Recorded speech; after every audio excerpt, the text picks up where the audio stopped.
क्यों जुदा हो गए हम खुद से, क्यों जुदा हो गए हम खुद से, मुझको मेरी कमी भी खलती है। आप देख रहे हैं खास बात इंडिया, मैं हूं संजय सिन्हा। आइए खबरों का सफर शुरू करते हैं। आप तमाम दर्शकों का इस न्यूज बुलेटिन में बहुत बहुत स्वागत है। खबरों के सफर में सबसे पहली जानकारी, सबसे पहली खबर, बहुत ही अहम खबर हम आप तक पहुंचा रहे हैं। पश्चिम बंगाल सरकार ने आज फिर एक नोटिफिकेशन जारी किया है जिसमें कहा गया है कि 16 नवंबर से राज्य के तमाम school, colleges, shopping malls, cinema halls खोल दिए जाएंगे। 50% की कैपेसिटी के साथ स्कूल और कॉलेजेस खोले जाएंगे, जबकि shopping mall, cinema hall, gym और दूसरी चीज़ें 70% कैपेसिटी के साथ खोल दी जाएंगी।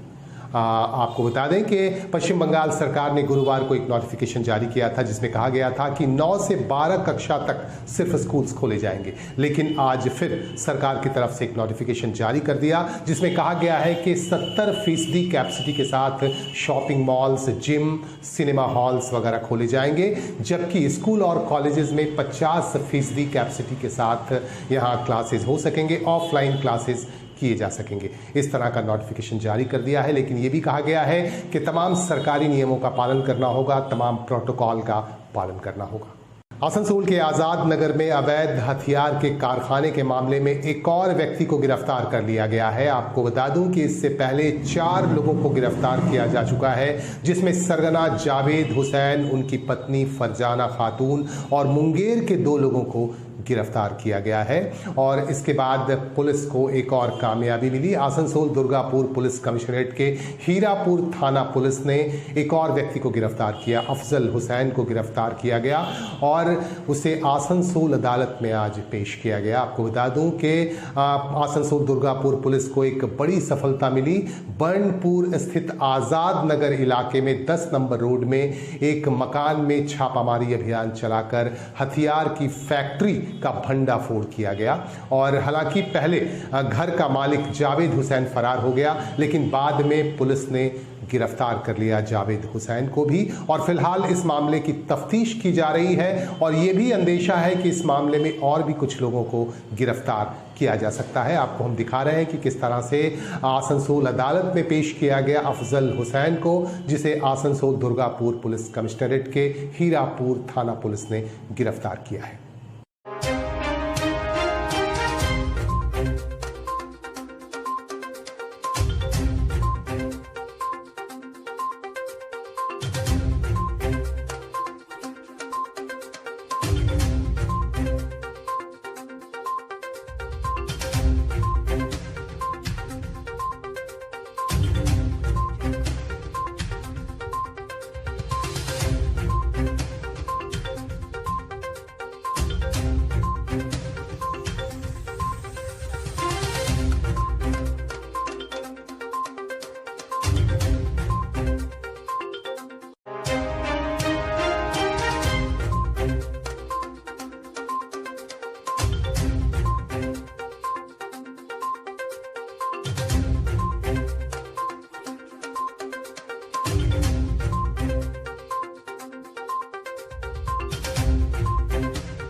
झारखंड में धनबाद जिले से हमारे पास एक अहम खबर आ रही है। अवैध कोयले के उत्खनन पर हालांकि पूरी तरह से बंदिश लगा दी गई है, सीबीआई जांच कर रही है, लेकिन इसके बावजूद भी कोयला चोरी कम नहीं हुआ है। अभी भी कोयला चोरी छिपे चल ही रहा है। आपको जानकारी दे दूं कि झारखंड के मैथन ओपी को एक सूचना मिली, 100 डायल पर एक सूचना मिली कि अवैध कोयले से लदा हुआ ट्रक ले जाया जा रहा है कहीं, और इस सूचना के मिलने के बाद ही मैथन ओपी ने सक्रियता दिखाते हुए दोनों ट्रकों को मैथन थाना क्षेत्र के संजय चौक में धर दबोचा और चालक को भी गिरफ्तार कर लिया गया। और दोनों ट्रकों पर टनों कोयला लदा हुआ है और इस मामले की तफ्तीश की जा रही है। आप देख सकते हैं कि इन दोनों ट्रकों पर कोयला लदा हुआ है। हम आपको दिखाएंगे कि हमारे संवाददाता ने चालक से भी जानकारी ली और इस संदर्भ में हमारे संवाददाता ने यहाँ के मैथन ओपी के जो प्रभारी हैं माइकल कोड़ा, उनसे भी जानकारी ली, उनसे पूछताछ की गई। उन्होंने कहा कि फिलहाल तफ्तीश की जा रही है, ये जानने की कोशिश की जा रही है कि ये दोनों ट्रकों पर जो कोयले लोड किए गए हैं वह अवैध हैं या वैध है। इस मामले की तफ्तीश अभी तक नहीं हो पाई है, लेकिन आपको बता दूं कि सूत्रों का यह भी कहना है कि ये दोनों ट्रकों में कुमारधुबी से बड़मुड़ी कोलियरी, कुमारधुबी में बड़मुड़ी कोलियरी है जहां से दोनों ट्रकों पर अवैध कोयला लोड किया गया है और जिसे कहीं और ले जाया जा रहा था। बहरहाल तफ्तीश की जा रही है, आधिकारिक तौर पर अभी तक कोई सूचना नहीं मिली है।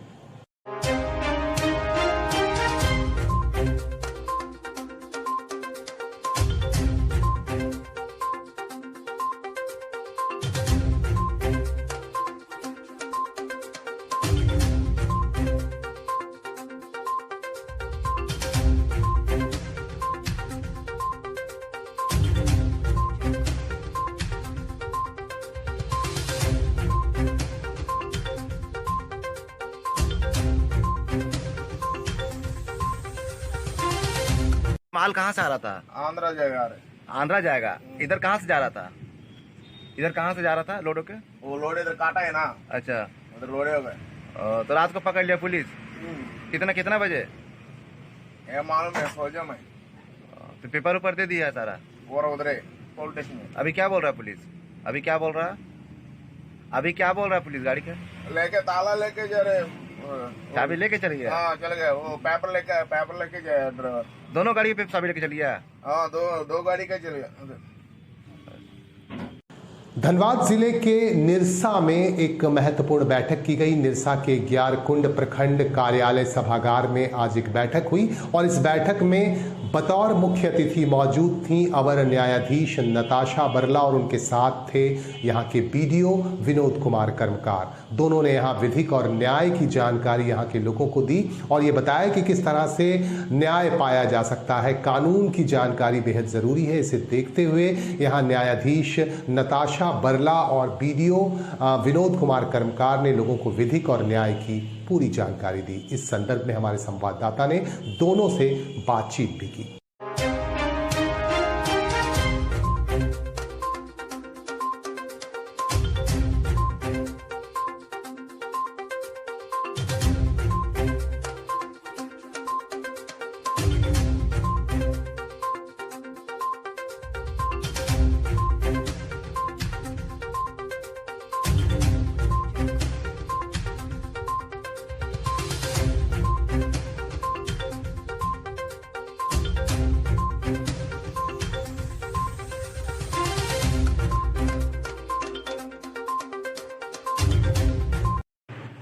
आज जिला विधिक सेवा प्राधिकार धनबाद के माध्यम से प्रखंड मुख्यालय में कार्यक्रम आयोजित किया गया विधिक जागरूकता को लेकर के, जिसमें डालसा के सचिव नताशा बरला मैडम भी उपस्थित हुई और विधि संबंधित और जो न्यायिक व्यवस्था के संबंधित जो लाभ दिया जा रहा है लोगों को उसके बारे में विस्तृत जानकारी दी गई। साथ ही सरकार के द्वारा जो कार्यक्रम चलाए जा रहे हैं जनहित कार्यक्रम, उसके बारे में भी जानकारी दी गई और कई योजनाओं से संबंधित लाभुकों को उसको लाभ स्थल पर ही प्रदान किया गया।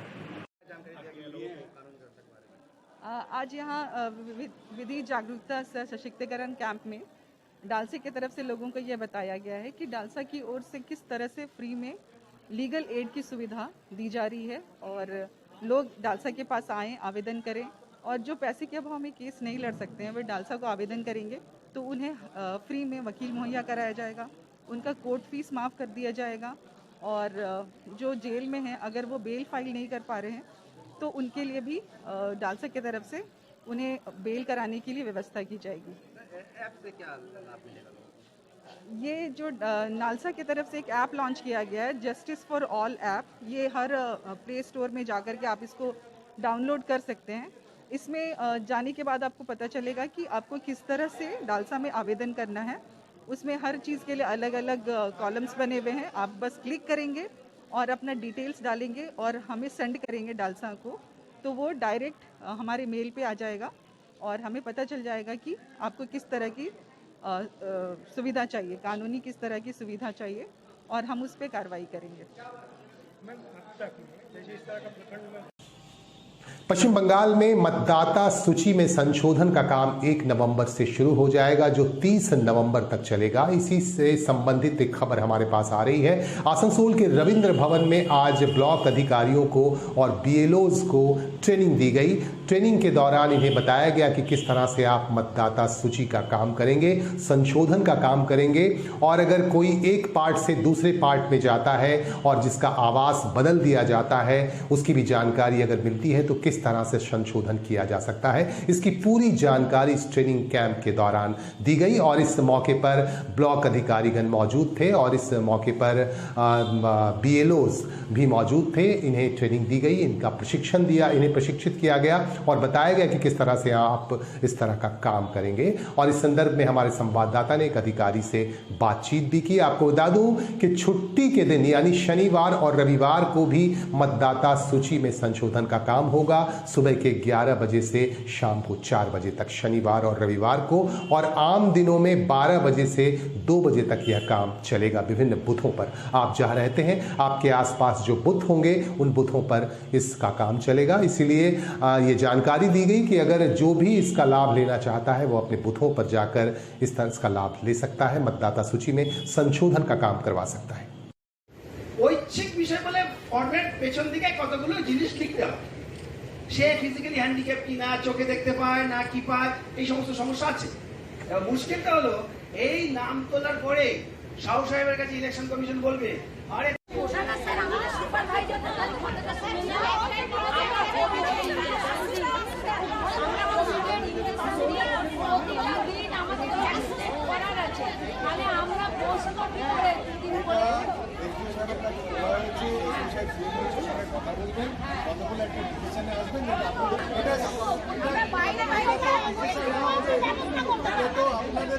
দেখুন, আরসিএইচ ওয়ার্কারদের নিয়ে যে সমস্যাটা আপনারা বলছেন, ডেপুটেশন নিয়ে, সেটা অ্যাডমিনিস্ট্রেশন তরফ থেকে যদি সিদ্ধান্ত সেটা না বলে বুঝবেন কি করে? ইনজেকশন আসলে স্থানগুলো এখানে না, কিন্তু অ্যাকচুয়ালি তো প্রত্যেক দিনই অফিসারের সঙ্গে কথা বলছি, যা সিদ্ধান্তই হোক আমরা সুপারভাইজারকে জানিয়ে দেবো। সুপারভাইজার হ্যাঁ, এক ধরনটাই যদি কম থাকে তাহলে শুধুমাত্র তাকেই যায়, বাদ বাকি যার এই 3 ধরনের কাগজ সব ঠিকঠাক থাকবে তাকে আর দয়া করে ছুটিয়ে মারবেন না। আর আমাদের হিয়ারিং মেনু তো ঠিক আছে।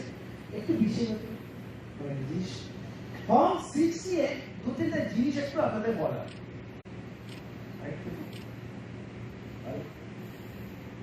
ঠিক আছে। ফর্ম 6 এ কে জমা দিতে পারে, ফর্ম 6 জমা দিতে, ফর্ম 6 এ কিন্তু অ্যাপ্লাই করার জন্য সই করতে হবে, চিনি নাম, মেয়ের নাম তুলতে গেলে মেয়েকেই সই করতে হবে। অর্থাৎ এটা ফর্ম দিয়ে কোনো গল্প এটা কিন্তু ছয় করতে নেই, এটা মাথায় রাখতে হবে। এটা নিয়ে আমার একটা অভিজ্ঞতা। আজ থেকে 3-4 বছর আগে শাহ সাহেব হঠাৎ করে বললো দেখে আসুন এলাকা দেখতে গেলাম সেন্ট্রাল এক্সচেঞ্জ সমস্ত মানে ফ্ল্যাট যেখানে আছে সৃষ্টিনগরের মতন যেখানে ফ্ল্যাট, সেখানে বাবা এসছেন ফর্ম জমা দিতে। প্রথমে গিয়ে ফর্মটা যখন জমা হচ্ছে বিএলও ভুল করে নিয়ে নিচ্ছে, তাহলে সই নেয়। আর আমি বলি কি বলো, বলছে আমার মেয়ে এখানে নেই, আমার মেয়ে ব্যাঙ্গালোরে আছে। থাকতেই পারে, ব্যাঙ্গালোরে থাকলে আমাদের টাকাটা একসাথে দেওয়ার চেষ্টা করি, কিন্তু ভুলে যাচ্ছি আমরা। দেড় আগে পরে ডিসিশন হয়েছে।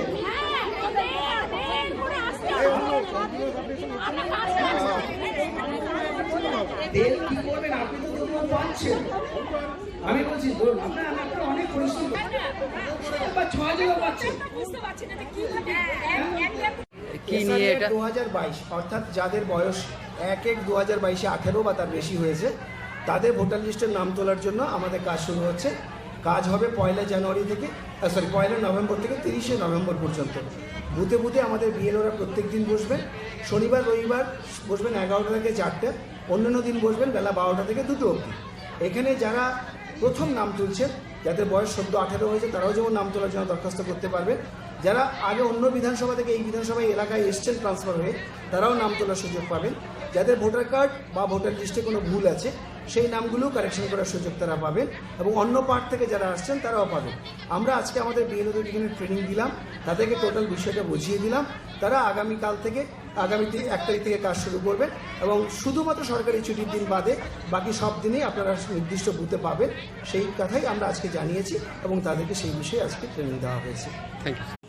अस्ताचलगामी सूर्य को अर्घ्य देने का त्यौहार आ गया है, करीब आ गया है। इसे देखते हुए विभिन्न छठ घाटों की साफ सफाई की जा रही है। आसनसोल म्युनिसिपल कॉरपोरेशन की तरफ से विभिन्न छठ घाटों की साफ सफाई करवाई जा रही है और इसका जायजा लेने, इसका निरीक्षण लेने आसनसोल म्युनिसिपल कॉरपोरेशन के प्रशासनिक बोर्ड के चेयरमैन अमरनाथ चटर्जी अपनी टीम के साथ पहुंच रहे हैं। आज कुल्टी के ब्रह्मचारी आश्रम के निकट जो तालाब है, जहां छठ व्रती यहां अर्घ्य देते हैं, उस तालाब की साफ सफाई के काम का जायजा लेने यहाँ पहुंचे और अमरनाथ चटर्जी उन्होंने जायजा लिया और यहाँ के लोगों से बातचीत भी की। आम लोग भी इस मौके पर मौजूद थे और इस मौके पर अमरनाथ चटर्जी के साथ थे मीर हाशिम, जो प्रशासनिक बोर्ड के सदस्य भी हैं।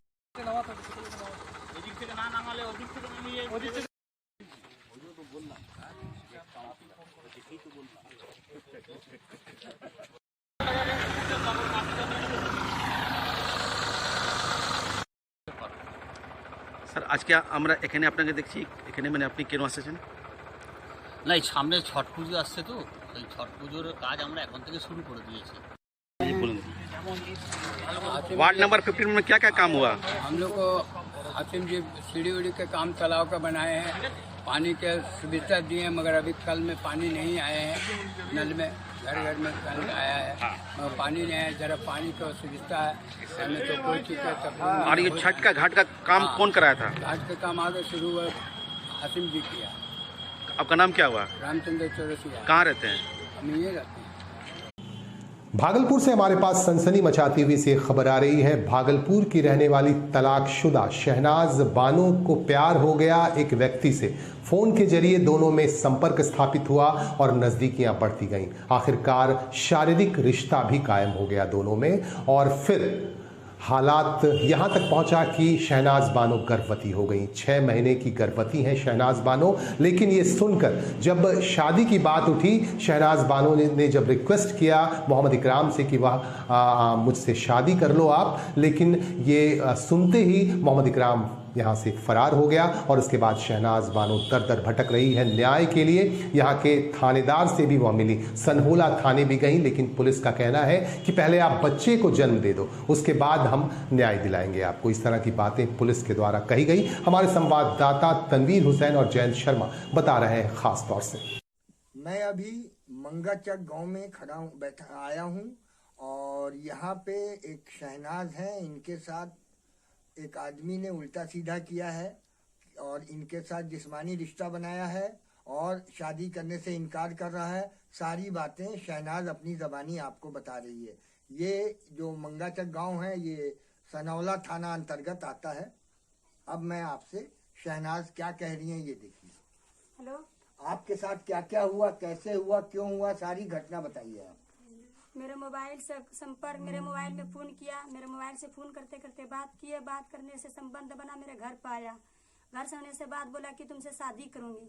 हम बोले नहीं करेंगे। कब बोला कि नहीं करना है मुझसे, हम करेंगे, तुम्हारे ये देंगे वो देंगे, सबे बात बताया, मेरे लालच दिया, मेरे डोज दिया, तो हम शादी संबंध बनाया। बोला कि कुछ दिन शादी कर लेंगे और शादी करने के बाद वो धोखा मार के मेरे से रहने लगा कुछ दिन, 3 महीने के रहा के बाद जब मेरा कोई डिलीवरी रह गया तो किसी तरह वो घर चला गया। घर जाने के बाद कुछ समय बात करने लगा। बात करने के बाद फिर वो सिम बंद कर लिया। बंद करने के बाद उसको गांव गई, उसको घर पे गई, मेरे मार पीट करके भगा दिया। फिर सरपंच के पास गई, मुखिया के पास गई, मुखिया ने उसको सरपंच ने मुखिया ने उसको बोला कि हम ठीक है, हम सलेट लेंगे। उसको घर पे गई, बोला कि नहीं, ऐसा सब होता रहता है, हम किसको इसको लेंगे, इसने अग्री का बात। ये आप थाने पे गई कि नहीं, आप ये बताइए। थाने पे कब गई आप? थाने पे तो कल गई है। कल आप थाने पे गई तो थानेदार को जब आपने आवेदन दिया तो थानेदार ने क्या कहा? परसों गई है तो थाना पे तो बोला कि ठीक है, हम लड़का को पकड़ के लाएंगे, ला करके हम पूछेंगे कैसा बात है नहीं है। उसको बोला करके लाया, बोला कि हाँ ठीक है, हम संबंध किए, 1.5 साल से हम बात कर रहे हैं, बात करते करते हम संबंध बना, उसको घर पे आए जाए। बोला कि हम कुछ दिन शादी कर लेंगे। हम नहीं कही, उसको साथ हम रहा, यही बात बोला। कल बोला कि ठीक है, इसको पेट में बच्चे है तो तुम इसको लेकर रखो, बोला ठीक है हम रख लेंगे, और जो है ना मेल मोप करके माई पंचायती 10 आदमी मेरा गांव के रहेगी, 10 आदमी मेरे गांव के रहेगी, तुम्हारे गांव का, और फैसला कर लेंगे।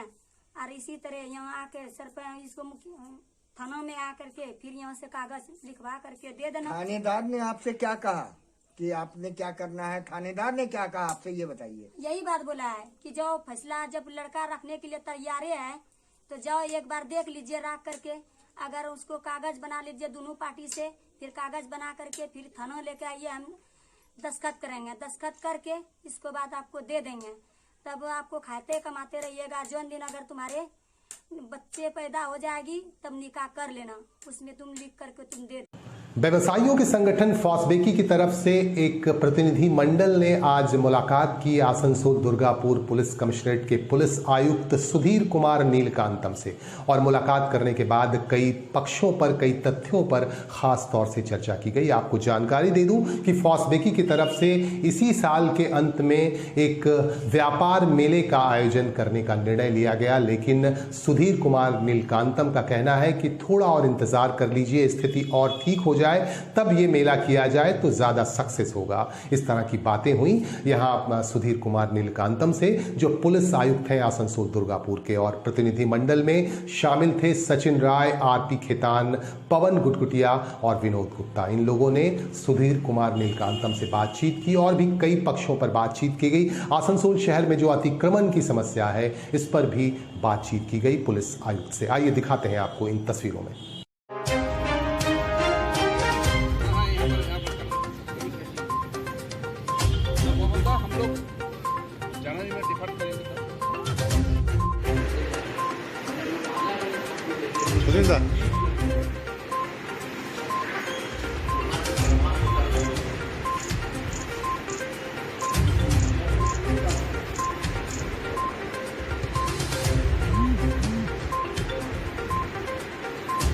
এনফোর্সমেন্ট দিনের পর দিন বেড়ে যাচ্ছে। আমরা চাইছি সেটা সিস্টেমেটিক ওয়েতে যা থাকে, যেখানে দোকান আছে সেখানে যেমন না হয়, এবং দোকানের সাইনবোর্ডগুলো যা দেখায়, সাইনবোর্ডগুলো শুধু প্লাস্টিক দিয়ে ঢেকে দিচ্ছে, তো সেইগুলো যাতে সিস্টেমেটিক ওয়েতে করা হয় সেটা আমাদের অ্যাপিল ছিল। আমরা এর আগে চেয়ারপারসনকে অ্যাপিল করেছি। আমার মনে হয় নেক্সট উইকে বা কোনো একটা মিটিং ডাকবেন, সেখানে আলোচনা হবে, সেটা সবাই মিলে আলোচনা করে যা সিদ্ধান্ত হবে সেই আলোচনা আছে। সবাই জানেন 11 ডিসেম্বর থেকে 19 ডিসেম্বর ছিল, কিন্তু কর্পোরেশন অ্যাপ্লাই করার পরে এই কর্পোরেশন আমাদের চিঠি দিয়ে জানিয়েছে যেটা subject to approval of DM or CP. ওই জন্য আমরা এই পারমিশনের জন্য আমরা সিপির কাছে এসেছিলাম যে ওনার সঙ্গে ডিসকাস করার জন্য, কারণ বিফোর পূজার আগেই জানে আমাদের এই যে ট্রেড ফেয়ার হওয়ার কথা ছিল, এটা গভর্নমেন্টের পারমিশন না পাওয়ার জন্য আমরা সেটাকেও আমরাও ডেফার্ট করবো, সিচুয়েশন দেখে তারপর ফার্দার আমরা ডেটটা আমরা ঠিক করবো। এটাই আমাদের একটা ভাইটাল ইস্যু ছিল। नंबर 2 ছিল विकी की तरफ से एक trade and industry fair exhibition लगाने वाले हैं। इसकी टेंटेटिव डेट एक मोटा मोटी एक डेट हम लोगों ने 11 दिसंबर से 19 दिसंबर और सुनिश्चित की थी। इसको लेकर के हम लोग कलकत्ता WBIDC व्यापारियों के सामने बहुत बड़ी समस्या हो गई है। इसको लेकर के और सारे हमारे व्यापारी बहुत चिंतित हैं। अचानक एक रात को पता चलता है कि रात भर में एक दुकान बन गई है, दुकान के बाहर दुकान बन गई है, और हम तो सारा टैक्स देते हैं और वो एक पैसा नहीं देते हैं। उनका अधिकार हमारे से ज़्यादा है। पहले ग्राहक उनकी दुकान में चढ़ता है और उसके बाद में फिर हमारे पास में आता है। तो ये एक ज्वलंत मुद्दा है अभी हम लोगों के सामने में। पिछली बार जो प्रेस कॉन्फ्रेंस की थी उसमें भी हम लोगों ने ये मुद्दा उठाया था। तो ये दूसरी समस्या है। तीसरी है कि ये पश्चिम बंगाल के विभिन्न इलाकों में काम करने वाली आशा कर्मियों से काम तो करवाया जाता है, लेकिन उन्हें समय पर वेतन नहीं दिया जाता है, उनका पारिश्रमिक नहीं मिलता है। इससे नाराज पश्चिम बर्धमान जिले के आशा कर्मियों ने आज CMOH दफ्तर के निकट विक्षोभ प्रदर्शन किया। आपको हम दिखाएंगे कि किस तरह से आशा कर्मियों में, स्वास्थ्य कर्मियों में गुस्सा है। इनका कहना है कि इनसे काम तो करवा लिया जाता है, हर मोर्चे पर ये भिड़ जाती हैं। कोरोना संक्रमण के दौरान भी इन्होंने समर्पण के साथ काम किया, लेकिन इन्हें उसका पारिश्रमिक नहीं मिलता है। ये इस तरह का आरोप लगाया है स्वास्थ्य विभाग पर आशा कर्मियों ने।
চললো, ভোটের টাকা পাই, ভোটের ডিউটির টাকা পাইনি।